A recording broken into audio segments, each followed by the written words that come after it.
네, 여러분 반갑습니다. 이번 주 마지막 트래킹입니다. 역대하 34장 말씀 우리 살펴볼 텐데요. 우리 함께 고백하며 나아가도록 하겠습니다. 나는 내가 생각하는 것보다 더 큰 죄인입니다. 그러나 나는 내가 생각하는 것보다 더 큰 사랑을 받았습니다. 나는 하나님의 사람입니다. 이번 한 주도 하나님의 사람으로 또 살아온 여러분이 이 한 주를 마무리할 때도 그와 같이 마무리하셨으면 좋겠고, 또 돌아오는 주일 우리가 또 예배를 통해서 받을 은혜들을 기대하며 오늘 트래킹으로 나아갔으면 좋겠습니다. 네, 오늘 본문 배경입니다. 오늘은 요시야라고 하는 왕이 등장합니다. 이 요시야는 유다의 왕들 중에서 선한 왕으로는 이제 마지막으로 등장하는 왕이에요. 그래서 오늘 본문에서는 이 왕이 얼마나 하나님 앞에 참 사랑스러운 모습들을 보여주는지, 얼마나 이렇게 아름다운 순종의 모습들을 보여주는지를 살펴보도록 하겠습니다. 요시야는 8살이라고 하는 되게 어린 나이에 즉위합니다. 그리고 자라나면서 그는 점점점 하나님을 찾습니다. 그리고 하나님을 더욱더 사랑하게 됩니다. 그러다가 20살이 되었을 때 요시야가 이제는 내가 다스리는 이 나라에서 하나님이 아니라 다른 우상들을 섬기는 것을 내가 더 이상 견딜 수가 없다. 전부 파괴시켜버리자 라고 결단합니다. 그래서 남유다에 있는 모든 우상들을 다 부숴버리기로 해요. 근데 이제 요시야가 거기서 멈추지 않고 이 남쪽만 없애면은 이거 안 된다. 북쪽까지 다 없애버려야지. 그래야 이제 우리가 이 우상으로부터 자유로워질 수 있지. 이거 조금 남겨놓으면은 절대 안 된다. 해서 온 이스라엘 땅에 있는 우상들을 파괴하기로 결정합니다.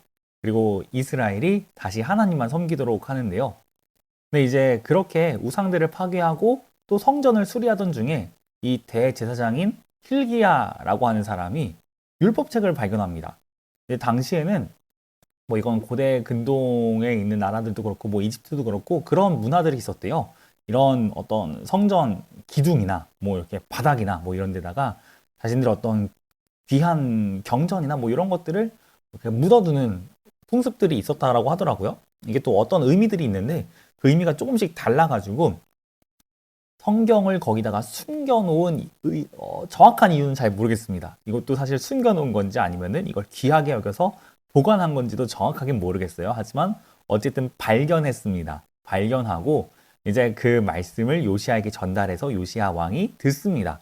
이 말씀이 그럼 뭐냐 했을 때 아마도 모세가 기록한 율법들, 특히 신명기 말씀이지 않을까라고 추측합니다. 왜냐하면은 신명기에 기록된 그 어떤 율법의 내용들이 나중에 이제 요시야가 이 율법책을 듣고 나서, 말씀을 듣고 나서 하는 개혁하고 굉장히 비슷한 점들이 많기 때문에 그렇습니다. 그래서 요시야가 그렇게 개혁하게 된 이유는 이 말씀을 들었기 때문이야 라고 이제 보는 거죠. 그렇다 보니까 많은 사람들이 아마도 요시야는 신명기 말씀을 듣지 않았을까라고 추측합니다. 추측이에요. 그래서 요시야가 이제 말씀을 듣고 우리가 얼마나 큰 죄인인지를 알게 된 거예요. 그러면서 옷을 찢고 회개합니다. 근데 이제 옷만 찢은 게 아니라 요시야는 그 성경에 기록되어 있지 않지만 그 마음까지도 정말 찢었다라고 우리가 생각해 볼 수 있을 것 같아요. 그가 하는 행동들이 정말 하나님 앞에 순전하기 위해서 하는 것들이 많기 때문에 그렇습니다. 근데 이제 그 말씀을 듣고 이제 회개하고 하고 이제 그 다음에 요시야가 했던 행동은 뭐냐면은 훌다라고 하는 여선지자가 또 있습니다. 근데 이 선지자가 갑자기 왜 등장하냐면은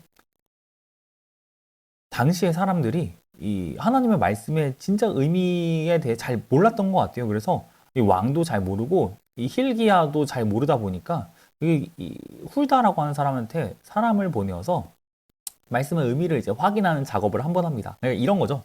이제 뭐 진품 명품 같은 걸 해요. 그러면은 뭐 우리 집 이제 앞마당 파다가 뭐 도자기 하나를 발견했어.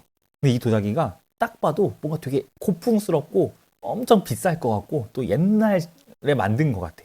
그러니까 고려 시대의 그 청자 있잖아요. 그런 느낌이야. 그러면은 이제 설레기 시작하죠. 그러면서 이거를 진품인지 가품인지 평가를 받아야 되잖아요. 근데 그런 어떤 역량이 나에게 없다면 전문가를 찾아가야 되잖아요. 그런 것처럼 이 훌다라고 하는 전문가에게 찾아갑니다. 이 훌다는 이 말씀의 의미를 확인시켜 줍니다.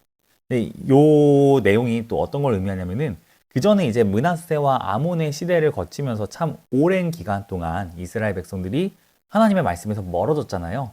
그러다 보니까 말씀에 능통해야 될 사람들이 말씀을 잘 알지 못했다라는 어떤 슬픈 현실을 보여줍니다. 그리고 이거는 우리에게도 마찬가지인 것 같아요. 우리도 사실 이제 목사인 저뿐만 아니라 여러분도 말씀을 잘 알아야 되거든요. 왜냐면 우리는 전부 동일한 성도이니까. 우리는 전부 크리스천이니까. 제가 뭐 신학을 전공했기 때문에 여러분보다 조금 더 많이 할 수는 있겠지만 그래도 기본적으로 우리가 성경에 대해서 잘 알아야 되는 건 맞아요. 근데 시대가 악한 탓에 우리는 심지어 저도 제 역량이 참 부족하다고 많이 느끼는데 우리는 말씀에 능통해야 되지만 다른 것에 우리의 마음이 더 팔려서 정신이 더 팔려서 빼앗겨서 그래서 우리가 말씀을 더 잘 알지 못하게 되는 어떤 안타까운 현실을 좀 살아가고 있지 않나 싶습니다. 그러다 보니까 사람들이 뭐 이건 말씀뿐만 아니라 참 내가 알아야 될 것들을 잘 알지 못해서 다른 것들을 많이 의지하는 것 같아요. 뭐 유튜브를 의지하기도 하고 뭐 요즘엔 AI가 있기도 하죠. 물론 도움이 많이 되긴 하지만 그래도 내가 이제 그것에 능통한다라기보다는 그냥 능통한 무언가를 통해서 딸깍하고 그냥 툭툭 하고 내가 필요할 때마다 정보를 얻는 그런 편리한 시대를 살다 보니까 우리의 마음이 더 다른 곳으로 빼앗기기 쉬운 것 같습니다. 네, 아무튼 그래서 요시아는 이 말씀을 이제 모든 백성들에게 들려주고요. 확인했으니까 이 말씀을 들려주고 모든 이스라엘 백성들과 함께 진짜 하나님만 섬기자라는 결단을 합니다. 되게 아름다워요. 근데 제가 오늘 요 마지막에도 기록했지만 결국에는 이 이스라엘 백성들이 어떻게 되냐면은 다시 우상에게로 돌이키게 됩니다. 그리고 멸망하게 돼요. 바벨론이라고 하는 나라에 의해서 멸망하게 되고 다음 주에는 우리가 그래서 바벨론의 포로로 끌려간 이스라엘 백성들이 돌아온 이야기를 또 볼 거예요. 갔는데 우리는 간 거 못 봐. 그냥 돌아온 거 다시 봐요. 그래서 약간 그 제가 주일에 매니페스트 얘기를 했잖아요. 비행기 타고 탁 갔는데 갑자기 도착하니까 5년 반이 지나 있어. 그러니까 우리도 좀 비슷해요. 이번 주까지 요시아를 봤는데 다음 주 딱 도착하니까 갑자기 49년, 50년이 지나 있는 거예요.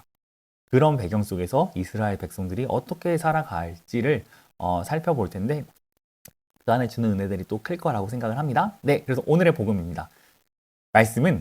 복음은 잠든 우리의 마음을 일깨운다 입니다.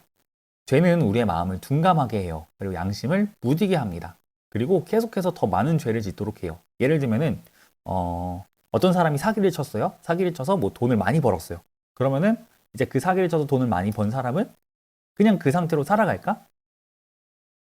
그냥 그 상태로 살아간다는 없어요. 내가 사기를 친 그 잘못에 대해서 다른 사람들이 알지 않기를 원한다면은 거짓말을 해서 그걸 숨기려고 할 거예요. 그리고 내가 다른 사람이 뭐 알든 말든 상관없어. 근데 나는 이 돈으로는 만족을 못해 한다면은 더 많은 사기를 치려고 하겠죠.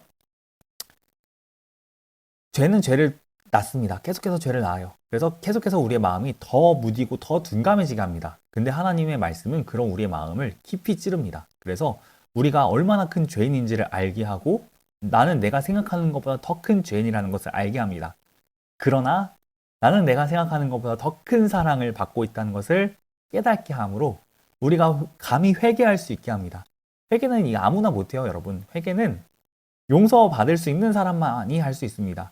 내가 내 잘못을 회개한다고 해서 심판자가 나를 용서해 주리라는 보장이 없어요. 예를 들면은 뭐 여러분이 이렇게 진짜 뭐 이렇게 잘못한 친구가 주변에 있어요. 그래서 그 친구가 소년원에 갔어. 근데 소년원에 갔는데 또 잘못했어요. 그래서 교도소까지 나중에 간다고 해요. 그러면 이제 교도소에 가야 될 그때 재판을 이제 받잖아요. 그냥 가진 않고 재판을 받을 때 판사님한테 판사님 제가 진짜 너무너무 잘못했습니다. 한 번만 봐주세요. 한다고 해서 판사님이 그래 한번 봐주지 하고 아무 일 없는 듯이 그냥 걔를 풀어주고 집으로 보내주진 않잖아요.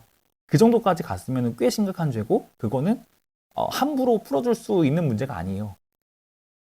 내가 지은 죄에 대해서 회개한다고 한들 나는 그 죄값을 치러야 됩니다. 근데 하나님께서는 우리가 회개하면은 우리를 그냥 용서해 주세요. 왜? 예수님께서 우리를 대신해서 찔리셨기 때문에 죽임 당하셨고 그 형벌을 받으셨기 때문에 그렇습니다. 그분이 우리를 사랑하셔서 그러한 일들을 하셨거든요. 그렇다면은 그 예수님의 말씀은 단순히 우리가 죄인이라고 우리를 막 팍 찌르는 게 아니라 우리를 사랑해서 돌이키도록 하시는 그분의 어떤 자비한 말씀이라고 우리가 믿었으면 좋겠습니다. 그게 사실이니까 그렇게 믿었으면 좋겠고요. 그래서 오늘도 여러분 예수님의 말씀으로 여러분의 마음 또 제 마음이 찔려서 회개하는 은혜가 있기를 소망합니다. 네, 그러면은 여러분의 마음을 자주 둔감하게 만드는 죄, 여러분이 자주 짓는 죄, 그리고 여러분의 마음을 현혹하는 우상은 무엇인가요? 저도 저만의 어떤 죄가 있고 저만의 우상이 있습니다. 뭐 이걸 사실 뭐다 설명할 필요까지는 지금 없지만 제가 유독 약하다 싶은 것들이 있어요.